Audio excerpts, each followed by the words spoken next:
Hello, this is Susie. Welcome to my podcast. Um, I'm talking about speech, and I'm going to warn you right up front. I don't have a well formed argument here. What I have, more or less, is a bramble of thoughts that are beginning to crystallize into some ideas of things I want to talk about. I think it's important as a general disclaimer. And I don't just mean for this episode, I mean general in like life and certainly in this podcast. The ideas that I access here are not necessarily originated in me, nor are they original ideas. I have a perspective, and my perspective is informed, right, by my education and my knowledge and my exposure and the things that I've chose to focus on. And I want to just kind of say at the outset here that this isn't intended as proselytizing in any way. I'm not trying to persuade you to my side or win you in an argument. It's just ideas I want to talk about. And I think everybody has ideas and they sometimes diverge from what we feel is normal or accepted. And so we therefore kind of put them in our pocket and be like, well, it's just me. But I don't really hold with that theory. And I guess that's why I made a podcast because, I don't want to impose all these ideas on my loved ones. So, speech, that's what I'm going to get into today. It's a huge topic. It's, foundational to human expression in every conceivable way. So, it's a daunting task. It's something I've wanted to talk about for a while through a multitude of facets in the prism, which is why it makes it a little intimidating to approach because there's so many angles, so many different features, so many considerations, so many impacts, and it's very difficult to pick those all apart. For example, I could discuss the idea of speech as distinct from language. In other words, language being the more foundational, formational, systematic, logistical elements of speech, right? How do we form words? Why do we syntactically put words and phrases together in the way that they do? Why do they differ language to language or culture to culture? Right? That's an interesting aspect of speech. Another interesting aspect of speech is the idea of things that I've kind of talked about before that are more like metaphysical or existential in nature, which is, our experience of the world is always removed from our ability to perceive it and to express it. There's like three separate layers. And so there's kind of a metaphysical distance between, our experience and our ability to communicate that experience. So that's another area where speech becomes, like a phenomenological process and contextual frameworks. But that's not really what I want to talk about. What I want to talk about is a little more the American, pop culture characterization of speech, and in particular, the idea of free speech, our First Amendment rights, if you will, and all that that entails and the complications that ensue from it. So that will be my primary focus throughout here. Again, do not expect a well-formed, crystallized argument here. There will be no academics out there looking to this messaging as a particularly nuanced argument. Again, just a warning. I'm just talking here, man. I'm just talking and talking and talking. And there's nobody on the other side of me whose eyes are glazed over in boredom and confusion that will deter me. In terms of how I'm going to break this up a little bit, because, again, spoiler alert, it's going to be a lot of me talking. Well, isn't that's why you tune in, right? You want to hear me talking. I have things to say and you're interested, apparently, which is great. I love you for that. I really do. Thank you. And please keep coming back. So here's what I'm thinking about in terms of speech. I want to talk about speech relative to how we process it as Americans in particular, how we think about free speech, how it informs our daily lives, how it informs our interactions I want to talk a little bit about how those things sort of connect back to our general understanding of our identity as Americans, which always and first begins in our Constitution. Then I will be moving on to a probably kind of dry, but in my opinion, deeply fascinating deep dive into some of the specific cases throughout the United States history of the Supreme Court relating to speech and the First Amendment assertions thereof, and how that has shaped our modern day understanding of free speech and where we are now. And then finally, I want to take a little looky loo at media and that area in terms of how our ideas of speech begin to kind of bubble away in this cauldron of, borderless void, it's like the wild west of free speech in a way. And I want to look at that and I want to talk about that. So that is what you can expect in the coming episodes here.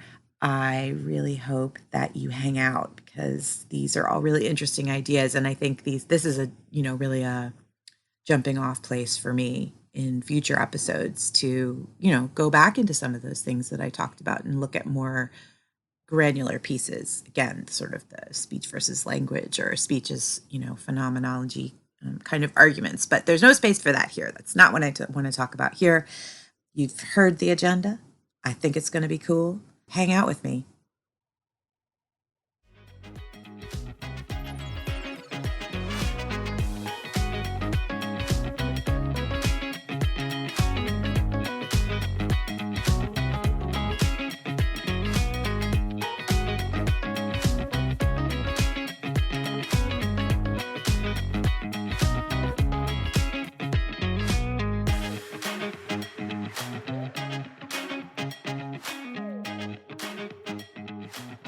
Right. So, speech. There's so many different ways to think about speech. You can think about it as a lecture, you can think about it as a soliloquy, you can think about it as a dialogue.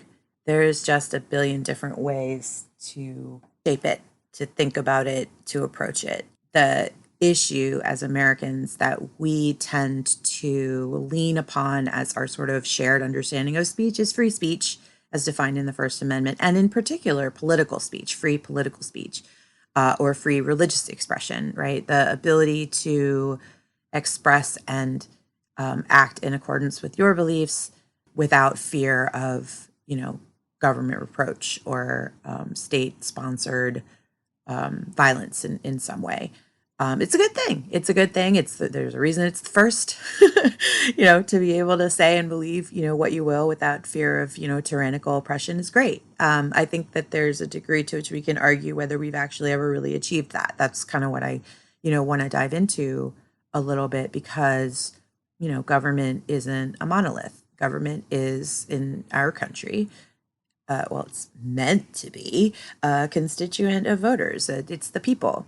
And the people express their will through their votes and through their political activism, and in some ways through our culture and certainly through our legislation.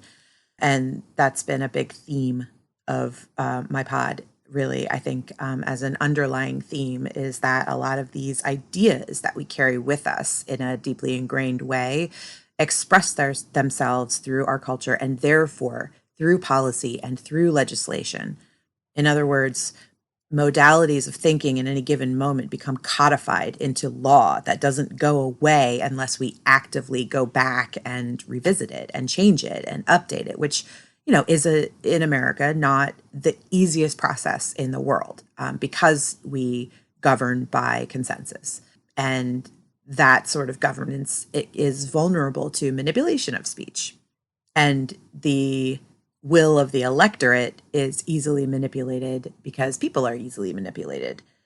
So, speech becomes central to that process insofar as, if you have a political agenda, speech becomes, the first and primary way for you to persuade people to your side, right? Persuade people to your position, either via legitimate arguments or legitimate marketing, or in some cases, legitimate, propaganda, like small p propaganda, political ads, and so forth, but also through the manipulation of positions of your opponents, through the editing of speech made by a political opponent that frames it in a way that supports your particular viewpoint, right? It sets them up as an adversary.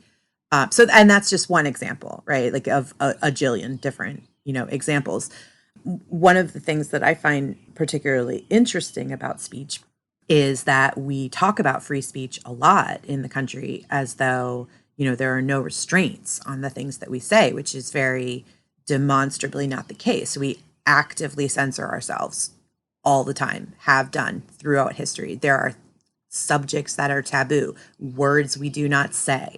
The N word being a really, concise example of that. That word is inflammatory in American language within most contexts. It only has an acceptability within a pretty specific kind of framework, like within a pretty specific context. In all other contexts, it carries with it an ideology that is damaging and harmful, right? So we just don't do it. And there are those that, really have a problem with that they just aren't free to say, whatever they want because they choose to ignore that context, which is something that I'm going to talk about a little bit. But, again, we apply social constraints to speech literally all the time. For example, we don't like it when our kids cuss. It's unseemly, at a certain point as they get older, and particularly in the modern day, where swearing is, a little less egregious as a transgression, I'd say, than, it was when I was a child. And certainly when my mother was a child, it was like verboten, like soap in the mouth, like you're not messing around with cussing. When I was a kid, it was frowned upon, and certainly there was a comeuppance for it, but it wasn't like, there was corporal punishment involved. And these days, do we really care? It's words. Who cares? And that's not true for everyone. Look, I'm not saying that that's true for everyone, but I feel like common culture has really grown to accept that, swear words is merely words, right? Like Carlin kind of, drew back the veil there. And I think, by the way, Carlin, wow. George Carlin, if you don't know, famous American comedian, famous American intellectual, in my opinion, famous American asshole, kind of. Like, he's kind of up there, like, with Bukowski for me. Like, he's a genius and clearly was so full of heart and compassion and beauty and love and joy, but he did not suffer fools, and his definition of fools was broad. Like, wow, he really had a broad definition of who is an idiot, and he did not tolerate idiots. So yeah, Carlin, I think, has some really interesting, his comedy relating to speech and his thinking relating to speech in entertainment and in American culture more broadly, I think is really prescient. Lenny Bruce as well, who was a comedian in the 50s and the 60s, and who was arrested like countless times for obscenity.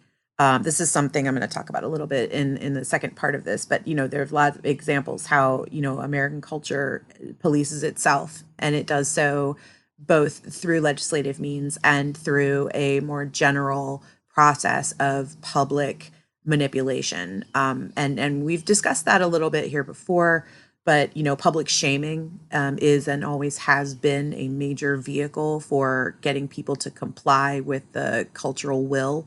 Monica Lewinsky produced a really great piece on HBO called, I think it's called 15 Minutes of Shame.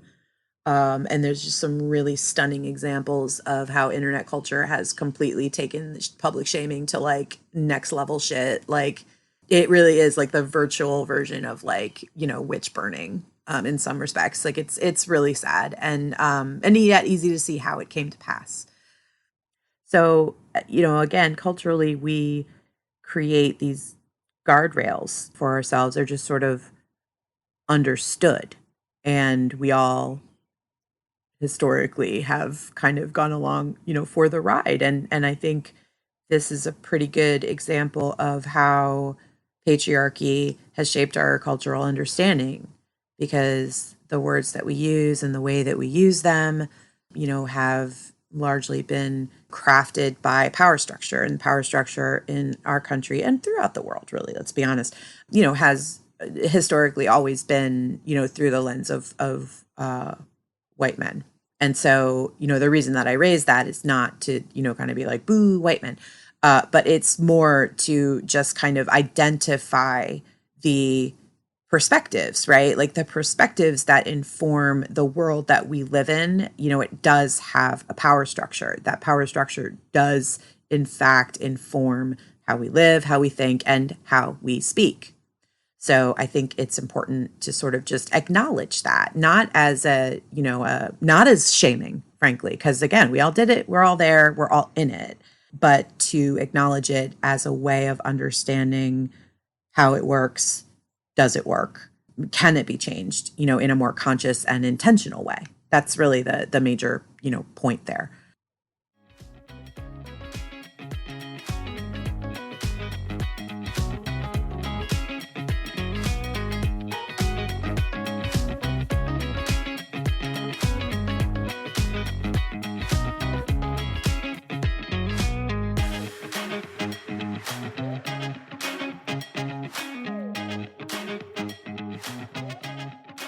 Let's kind of put a label on the idea that our cultural mores inform our conversational or, expressive qualities. We'll call that social discourse, right? That's what we sort of understand, like our political conversations to be, kind of our social discourse. But you can also kind of layer on top of that more cultural items that intersect, right, with our politics and with our larger like values. I hate that word, values. Values really bothers me. It's one of those words that's so easy to kind of pick out and like place on an idea that is kind of half baked and be like, but it's our values. So it sort of accedes to this level of unimpeachability, because it's a value and it can't be criticized. Like I just really I find it a little slimy. I find it manipulative. And again, it's one of those words that for me raises a flag about how someone's trying to manipulate a situation to move forward a specific agenda. And I immediately become suspicious of that, not for nothing, but I'm just like, I'm not going to be trustful of a person who kind of very obviously has an agenda and yet is trying to soft pedal that agenda through the use of careful words that are, like dog whistling, like that's a similar kind of process. It's kind of obvious. It's very manipulative, and it takes advantage of people who, tend not to be critical, but kind of want to be comforted, to hear the things that vibe, right, with what they've been told. And so that they'll gravitate towards that because it's familiar and it's comfortable and it favors their positions, right? Like it favors their place in a social hierarchy. And so I find it, again, just it gives me, kind of ilgies in my tummy. Again, it's social discourse, is a sort of what I guess I would define as like a, it's a defined and accepted modality for discussing policy. But because it's kind of like wobbly in its shape, right? Like it's a game that has rules, but those rules aren't written down anywhere. They're just sort of understood. And they're understood within the context of, the power structure that has formulated that discourse. And, see above, how words can be, shaped or used as they become symbolic, they become signifiers, indicators, those kinds of things help galvanize, tribal thinking, tribal positioning, and can easily be molded, right? Like into a message that expresses a specific agenda while, implying that anything in opposition, to that agenda is by its very nature, nefarious and evil and, should be dismissed out of hand, if nothing else, but certainly potentially attacked and destroyed, which is, well, I mean, I find that problematic. I find that implication problematic, that, you know, a opposition to any given, a dissent, right, to any given position should necessarily require an aggressive or hostile reaction. And I feel like that's kind of where we are politically right now in the States.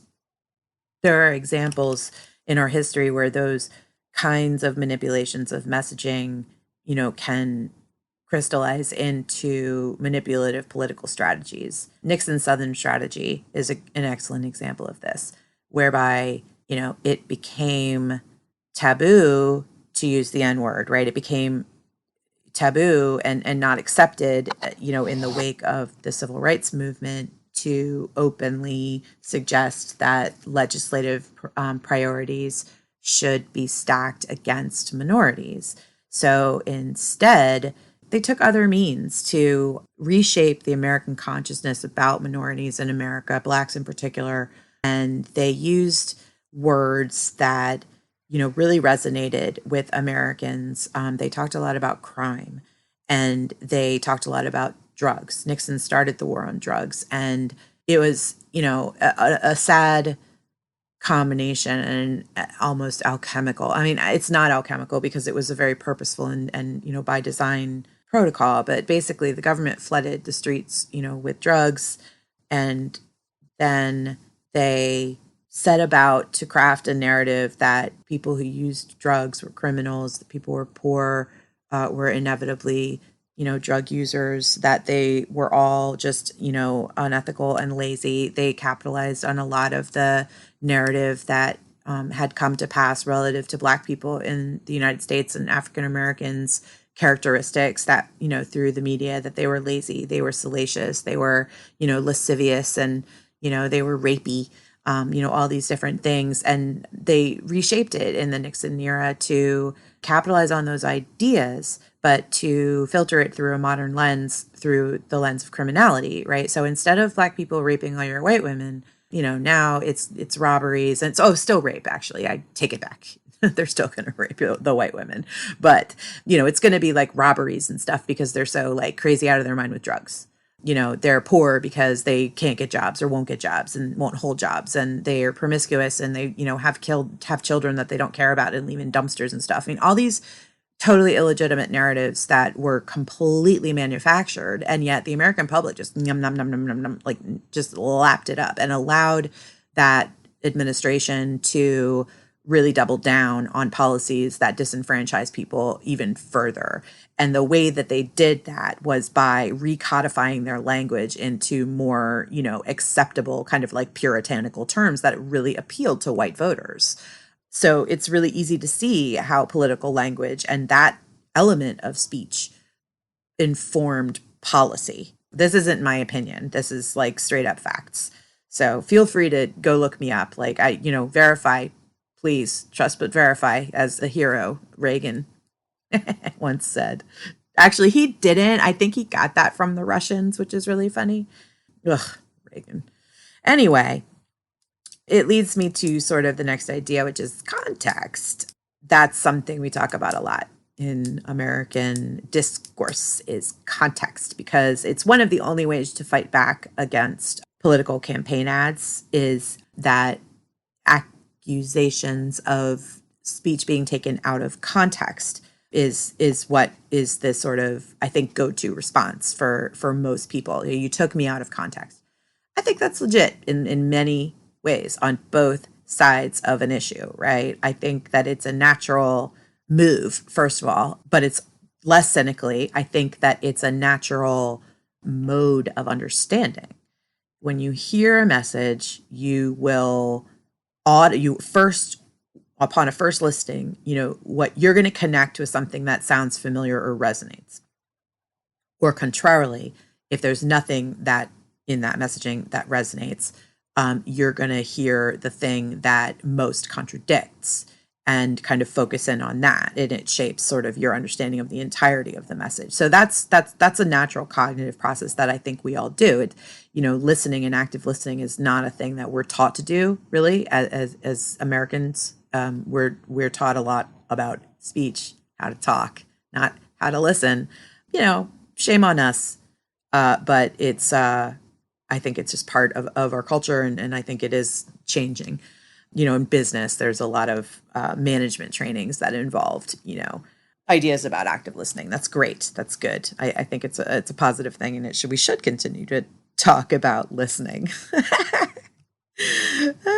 It's funny to me. I don't know. But I do think that it's a credible complaint to say that a speech is taken out of context. And I think that is an inevitable conclusion to our sort of bite-sized media desires, our instant gratification needs as a society. We're so busy, busy, busy, busy, places to go, things to do, got some chores, got a meeting, just so many things to do. We don't slow down and listen a lot of the time. When we hear something on the news or we read an article, I think a lot of people browse headlines or will peruse the first 6 paragraphs of an article, kind of get the gist, and then move on. They don't take time necessarily to digest or to go back and be like, think about something, that a quote, right, that a person that they really dislike said, and sort of like put thought into that.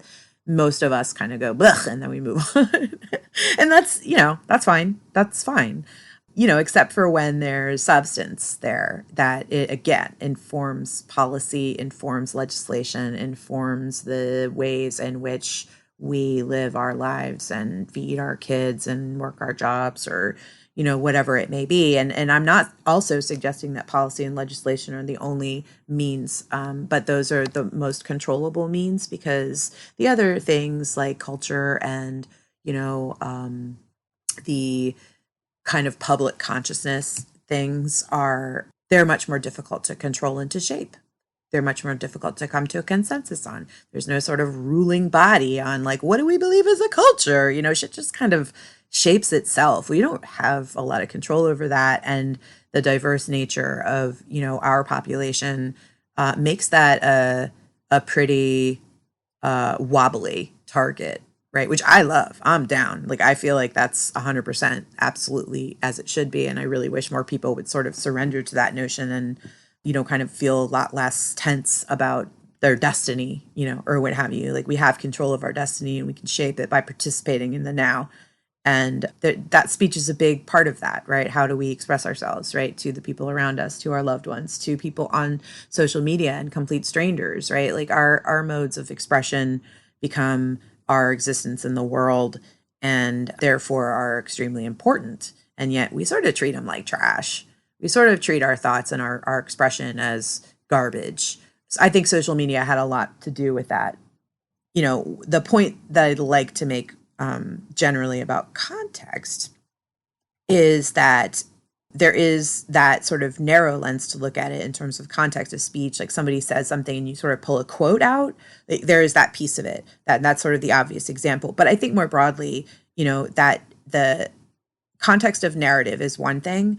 The context of situation is something else as well, that I think a lot of people tend, not to want to think about, as not being informative to the speech at hand, right? Like, it's you sort of want to take it as it is without relation to that person's, character per se, or their, the history of their actions, or the previous speech that, may have either confirmed or contradicted, what they're saying in this moment. Like, we seem to want to be selective about when we do that. And I find that interesting. And I think it's, my personal opinion is that it's an obvious sort of defense mechanism to kind of reinforce a given position, right? Like, you don't really want to let in information that, contradicts what you feel strongly. That's not to say that you're, tenaciously like, no new info, but just, I think a lot of us, when we feel really powerfully about something,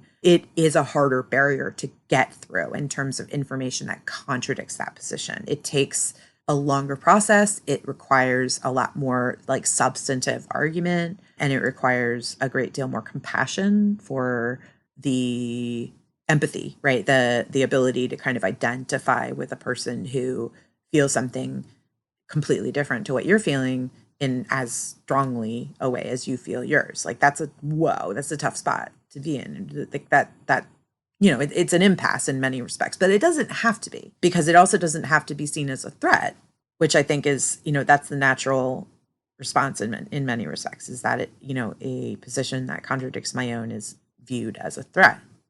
But that presumes that only one position can exist. So I don't accept that. I don't know. Maybe I'm naive and optimistic, but not usually. I mean, I guess I am. I don't know. I can't really characterize myself in that way.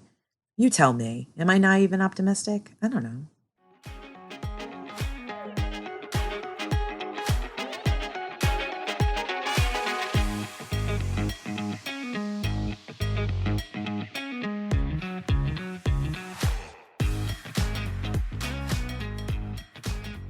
A final point that I think I'd like to make about speech more broadly is the idea of speech as an act as well as that of expression. That's a nuanced distinction, but an important one, I think, because you aren't necessarily always in the driver's seat in terms of determining that distinction.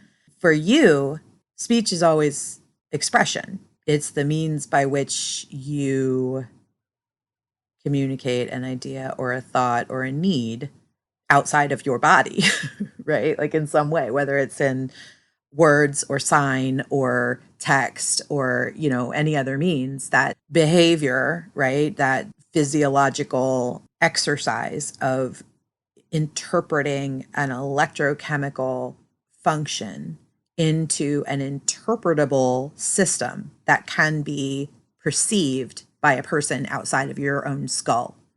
It's tough. It's a tough process, honestly. If you look at it really hard and really granularly, it is just a universe happening all at once. Like, it's absolutely stunning. But then when you think about it from just like a human behavior point of view, it's this natural thing in the world. It's the thing that we do almost, first in our development, is learn to speak, learn to express.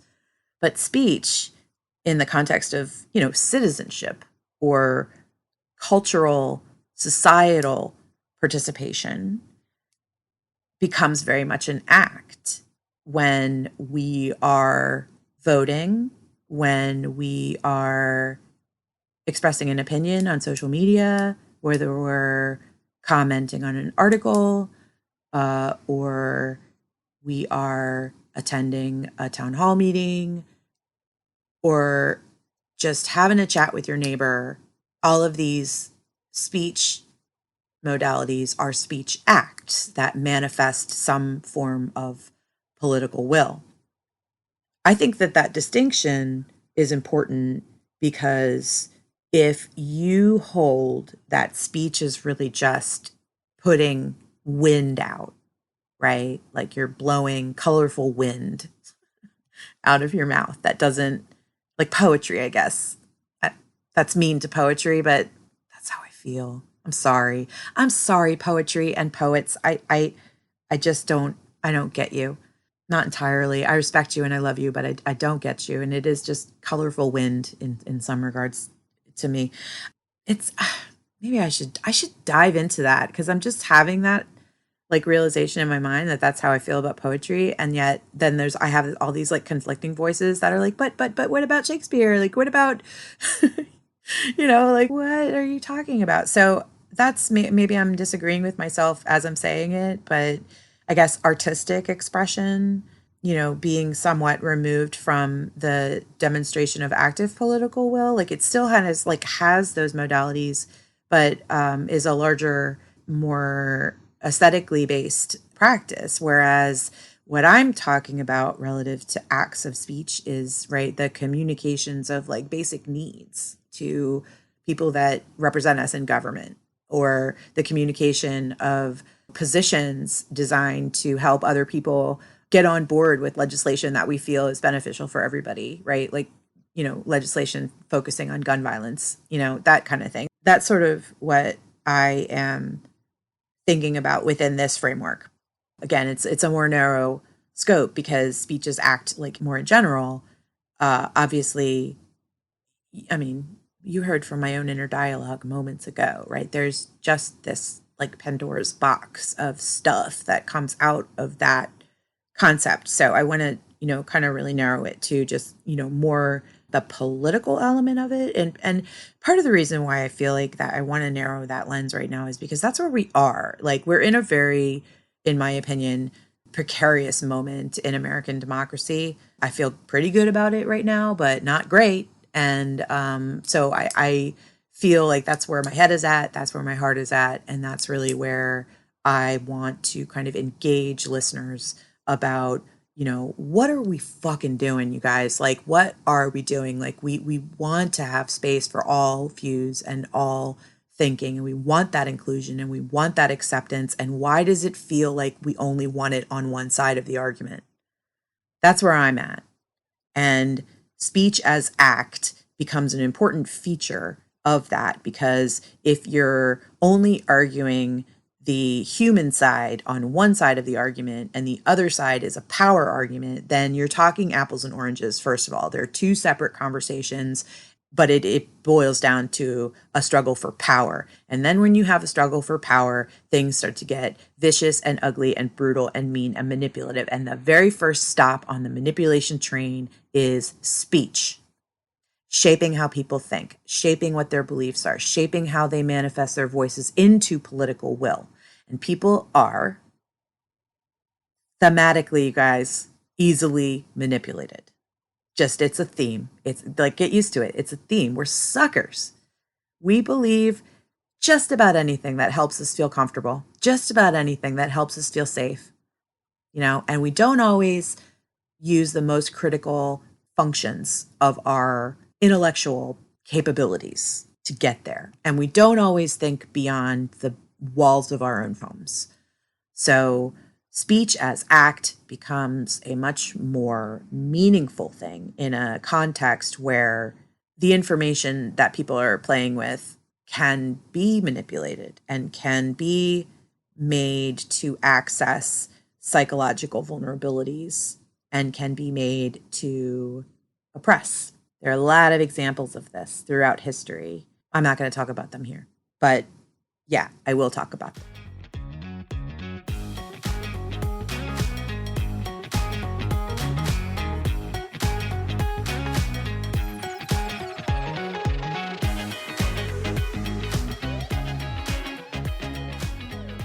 Alrighty. In the next bit, I am going to talk about the history of free speech cases in the United States Supreme Court. Look, I know it sounds like it's going to be dry and boring, but it's hot shit, you guys. It is fire. The fight for free speech and the arguments therein on both sides are fascinating. The arc, when you see, like when you kind of look at it on that timeline, ooh, lordy, it's just a really beautiful tapestry that demonstrates the people expressing their political will in the most meaningful ways possible to allow for the fundamental ideals of American democracy to be manifested into reality. Hard, long fights to topple over established power structures that don't take basic humanity into account. It's a really interesting arc, and I'm going to walk through it. So with some, obviously color commentary throughout. So I hope that you will join me for that next bit, because I think you'll be really surprised just how interesting dry free speech cases can be. I don't know, maybe I'm underselling it. Maybe you already know. Maybe that's why you're here. I hope so. I hope you realize just how interesting, and just exciting, and, all this stuff, history in general, right? But philosophy, history, political ideas, when you look at them through this dry lens of in 1875, this senator did that thing, and, or this legislative act came to pass, and this battle occurred on this date, and these numbers, and it doesn't really give you the human experience that is behind these things, and the speech behind them really does. The speech behind all these historical events that we present in the driest possible terms is really what brings these things to life, because it's the expressions of humanity behind them. It's the struggle behind them that makes them important. and gives them life and connects them to where we are today. So, yeah, come back and listen. It's going to be really cool, I promise. Thank you so much for joining me on this part. I apologize that it's been a really long delay between things. Life. You get it. Life. It's like that. It's one of those things that just keeps on going and you can't seem to stop it. So I really appreciate y'all being so patient with me on kind of an undefined release schedule. So this is what I do, and I really hope that you enjoy it, and I hope you'll keep coming back. And I hope that if you have thoughts or feedback, suggestions, ideas for future content, that you will feel free to reach out to me. You can reach me by email at Susie Makes Podcast. That's SUZI makes a podcast at gmail.com. And I have an Instagram at Susie Makes a Podcast. So check it out. Come and throw a follow my way. And comments. I love them. Let me have them. Till next time.